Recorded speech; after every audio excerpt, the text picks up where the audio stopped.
Bienvenidos y bienvenidas a Abriendo Puertas, explorando los mercados exteriores, un ciclo de podcast del Club de Exportadores e Inversores con la colaboración de CESCE, un espacio de análisis breve pero intenso de algunas de las cuestiones más relevantes de las economías mundiales. Soy Salim Farlaja, comenzamos.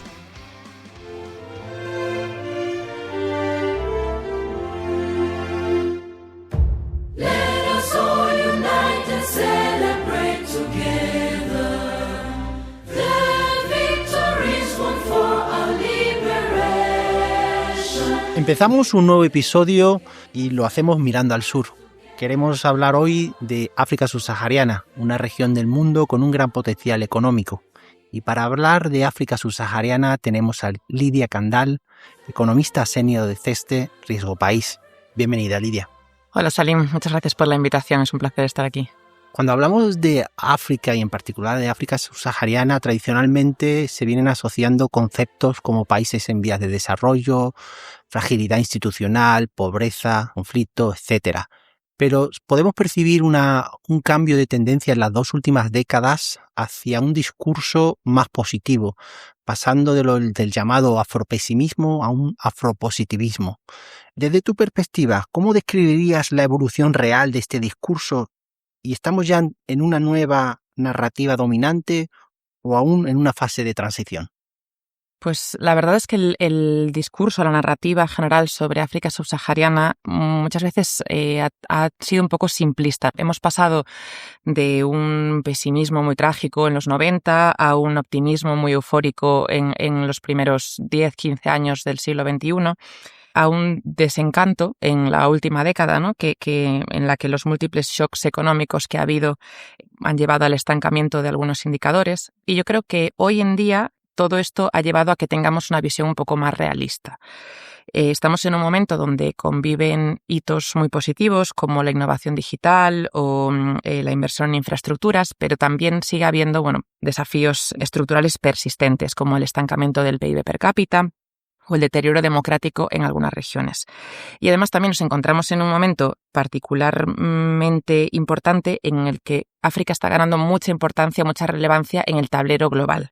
Así que yo creo que en la actualidad no hay una narrativa dominante, sino que un reconocimiento de que África es un mosaico de realidades divergentes en el que hay muchas diferencias entre países, pero que es un polo central, un papel central en la economía global del futuro. No del futuro dentro de 100 años ni dentro de 50, sino de un futuro muy próximo. Pero bueno, sí que es cierto que la forma en la que el continente tome este papel dependerá mucho de su capacidad para articular un modelo de desarrollo propio en el que estén unas instituciones fortalecidas, en el que las instituciones democráticas y soberanas, su tejido productivo, tomen un papel primordial. Has mencionado la heterogeneidad de la zona, de la región. Son 49 países, cada uno con diferencias políticas, económicas, incluso sociales y lingüísticas, por supuesto. Y podemos tal vez hablar de una África subsahariana a varias velocidades, es decir, hay países como Uganda que están creciendo a un 7,5% o Sudáfrica que tiene un Producto Interior Bruto similar al de Austria o Emiratos Árabes, aunque su renta per cápita es muy, muy inferior, y hay otros países que están de alguna manera estancados en cuestiones políticas, golpes de Estado, dictaduras y no acaban de arrancar. ¿Podemos hablar de diferentes velocidades dentro de la región? Sí, sin duda. Especialmente lo vemos a nivel económico, esta África subsahariana a dos velocidades. Es verdad que en África, el sistema económico que ha predominado históricamente, pues es uno de un carácter extractivista, muy enfocado en la explotación de recursos naturales y su exportación sin transformar. Y esto, es un modelo que deja muy poco valor en origen, que favorece muy poco la productividad, que no favorece la creación de empleo de calidad. Y esto todo a la larga también tiene efectos muy negativos sobre todos los indicadores de desarrollo, los indicadores de gobernanza, los indicadores democráticos. Entonces, lo que nos encontramos especialmente en la última década es una divergencia entre las economías que continúan con este modelo extractivista o mayoritariamente extractivista. Hablo de economías pequeñas como Gabón o como el Congo, pero también de economías gigantescas como Nigeria o como Angola, que siguen muy enfocados en esta explotación de sus recursos, en estos casos que he mencionado, particularmente petróleo, y que tienen una evolución económica bastante estancada. Y esto es un contraste enorme con el segundo grupo, con realmente lo que son las locomotoras económicas del continente. Hablo de países como Costa de Marfil, como Ruanda, Tanzania, Etiopía o los que has mencionado tú, que han apostado en la última década por la diversificación económica, por sectores de servicios, por tecnología, por manufactura ligera, y han logrado también implementar reformas estructurales y políticas públicas orientadas al desarrollo productivo. Y esto lo que ha provocado es, como decía, una gran divergencia en la última década. Estos países han disfrutado de crecimientos económicos muy elevados, de un gran dinamismo económico y además también de una reforzada resistencia a los shocks externos. Y es que un país que solo exporta petróleo o una materia prima es un rehén del mercado global, mientras que los países que tengan una economía diversificada tienen pues múltiples válvulas de escape.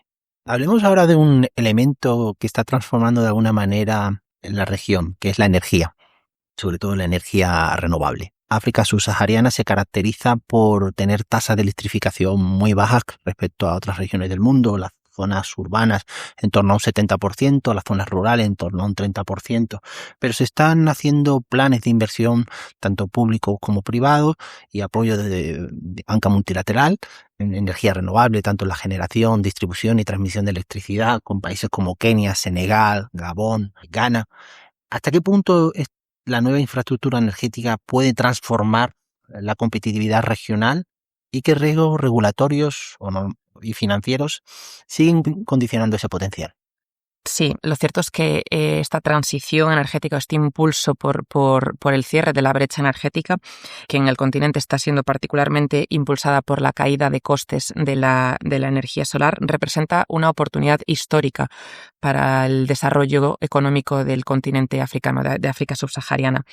Este despliegue de nuevas infraestructuras pues se ve realmente como la base del crecimiento económico, de la industrialización del país, de la democratización de la energía, de muchas asignaturas pendientes para el continente. Como decía, es particularmente la energía solar la que está permitiendo, en primer lugar, aumentar el acceso a la energía y, en segundo lugar, reducir los costes operativos de las empresas. En 2025 se produjo un incremento histórico de la capacidad energética en el continente gracias a la solar, que solamente esta energía aumentó en un 50% en el último año. Y esto ayudará por fin a ir cerrando esta brecha de competitividad que existía entre los países africanos y otras economías emergentes.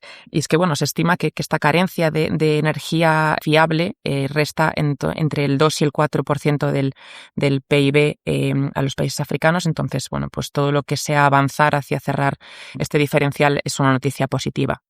En cuanto a los riesgos o retos para esto, pues nos encontramos, como siempre, las dificultades del acceso a la financiación y el elevado coste que tiene, que esto realmente dificulta la elaboración de proyectos a gran escala y se ve obligado a que las inversiones en infraestructuras se hagan proyecto a proyecto en vez de poder llevar a cabo, planes más ambiciosos. También destacaría las dificultades propias del continente en cuanto a geografía y demografía, que es una cosa que muchas veces no se habla tanto, pero el continente africano hay áreas que están muy poco densamente pobladas y esto, por supuesto, dificulta el acceso a electricidad y también la orografía del continente, que tiene áreas relativamente inaccesibles. Y además, volvemos un poco a las limitaciones del continente en cuanto a índices de gobernanza, ¿no? Realmente la debilidad institucional es otro factor.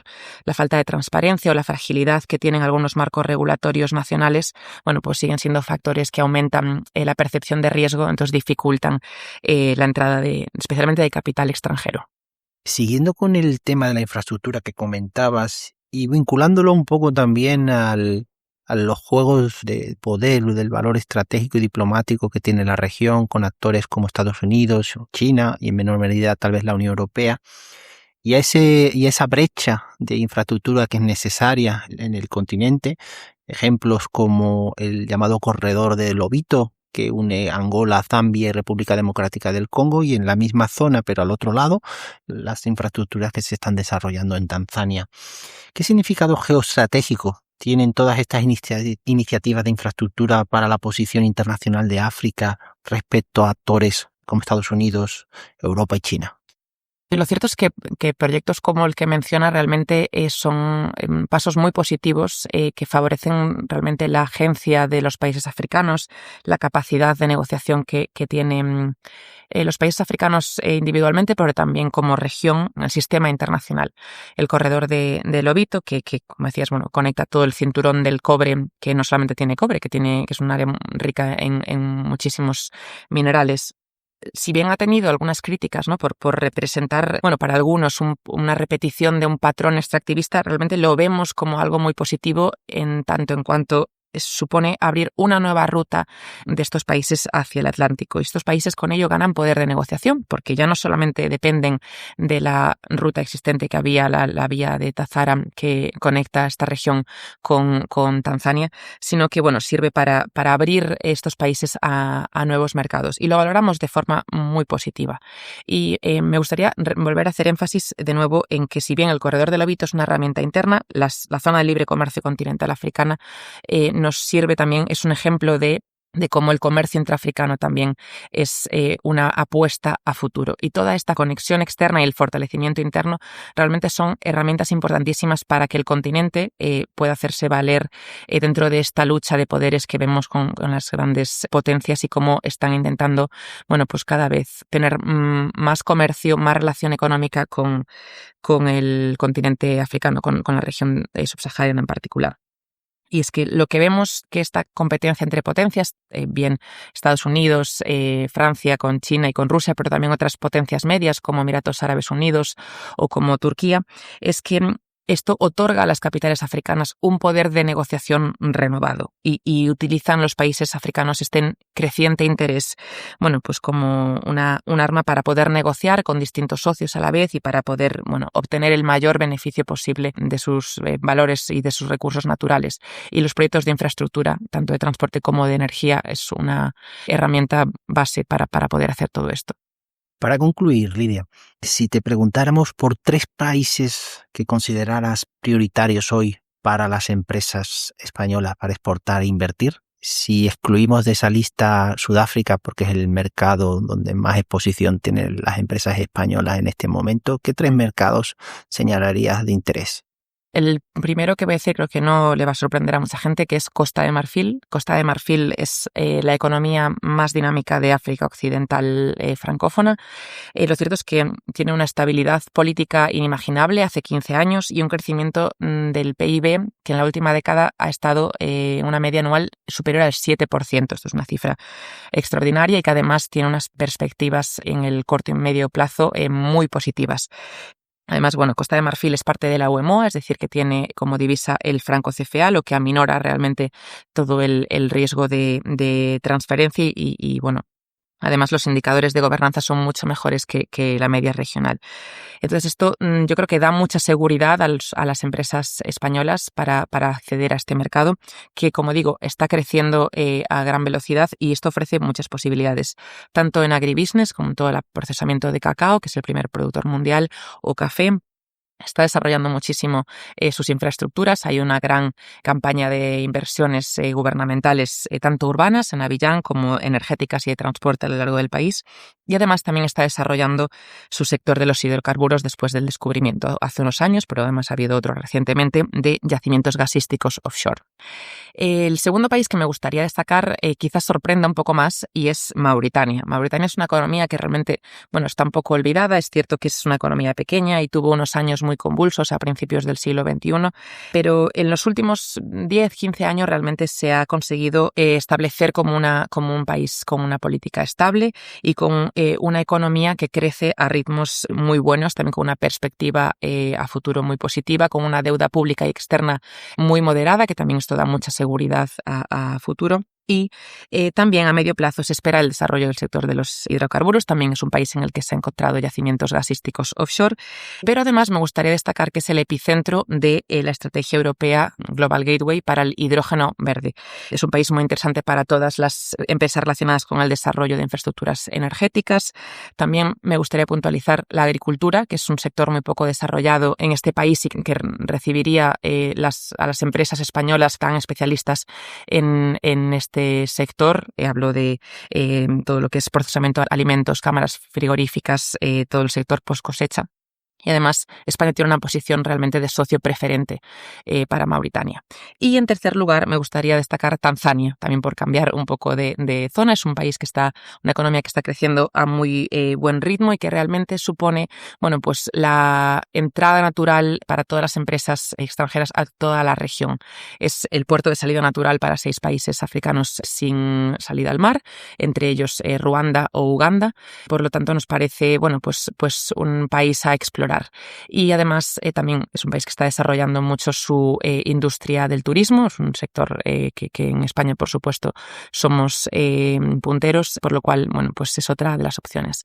Y me gustaría añadir además que para estos 3 países, pero para muchos más, en CESTE hemos realizado informes de riesgo país en el último año. Por lo tanto, a todo aquel que le pueda interesar ampliar su información sobre estos países puede acceder a estos informes que están en abierto en la página web de CESTE para todo aquel que le interese. Muchas gracias. Muchas gracias a ti, Lidia, por estar con nosotros. Concluimos de esta forma este episodio. Esperamos que estas informaciones y reflexiones aportadas por nuestra invitada nos inspiren a seguir explorando, aprendiendo y conectando con las economías del mundo. Nos escuchamos en el próximo episodio de Abriendo Puertas, explorando los mercados exteriores.